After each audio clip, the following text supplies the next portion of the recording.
Hey y'all, so let's go over the small rectangle section, okay? For your small rectangle, your stitch sequence is going to be the same as your long mortar row.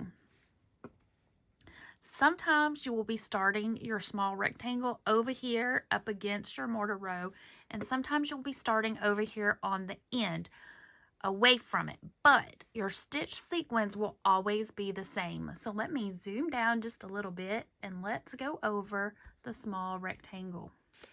So for the small rectangle, you're always going to start with 2 rows of single crochet for a total of 13 single crochets per row. So I've done 3, 4,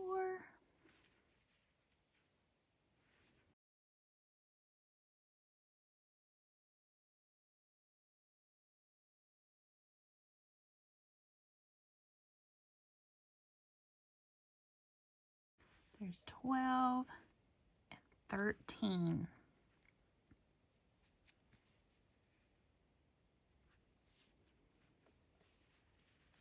Then I'm going to join it to the row, or join it to the blanket by doing a slip stitch. Now this particular slip stitch, I pull tight because it's where it's joining the blanket. The next stitch that I'm going to do, the next slip stitch, is where is considered the chain 1 if I'm on the attachment side.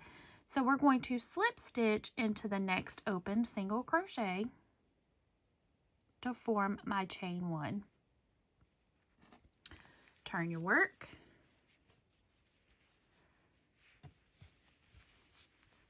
Try to get everything out of the way so y'all can see what I'm doing here. And then work another row of single crochet. So you will have 2 rows of single crochet to start every small rectangle in the Jericho, in the Crocheted Jericho blanket. Actually, I guess I should call it the Crocheted Jericho quilt because this pattern is based off of a quilt that was designed by Miss Kimberly, the pajama quilter.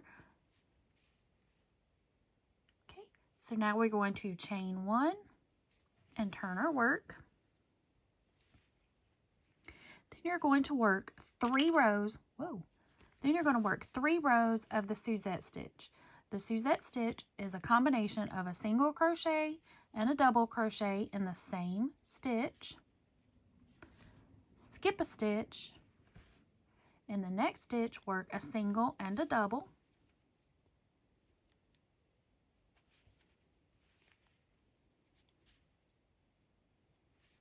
Skip a stitch. In the next one, work a single and a double. And you're going to continue this all the way across until you have 2 stitches remaining.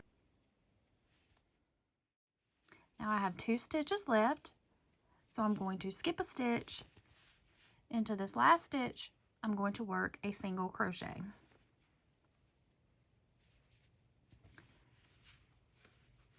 In my next open single, I'm going to slip stitch to join.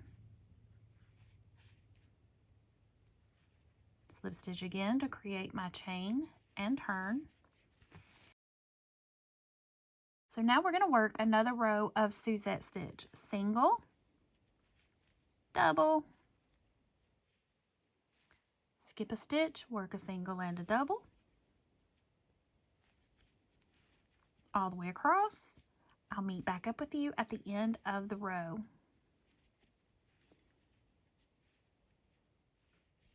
Okay, here I'm coming to the end of the row. We're going to skip a stitch. In that last stitch, work a single crochet. Chain 1, turn our work.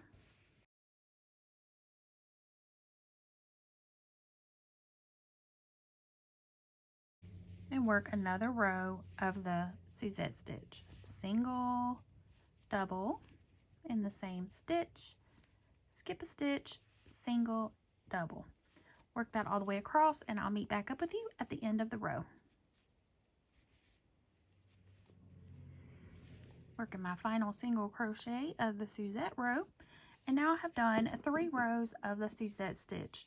Now we're going to slip stitch to join it to the next, or join it to our blanket. slip stitch in the next stitch to form our chain, or to replicate our chain, turn our work, and now you're just going to work 2 rows of single crochet.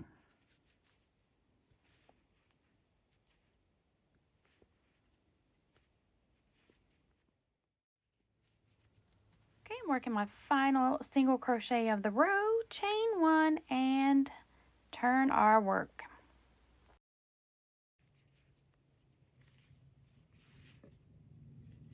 Remember, your single crochet rows are a great spot to check your stitch count.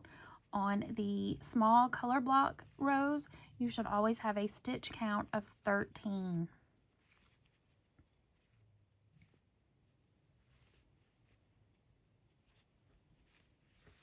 All right, y'all, and that is the stitch sequence for the small rectangle.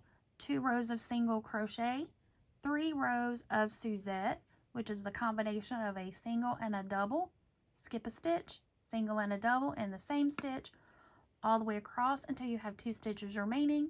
You'll skip a stitch and work a single crochet in that last stitch. So you will work 3 rows of Suzette and 2 rows of single crochet for a total of 7 rows.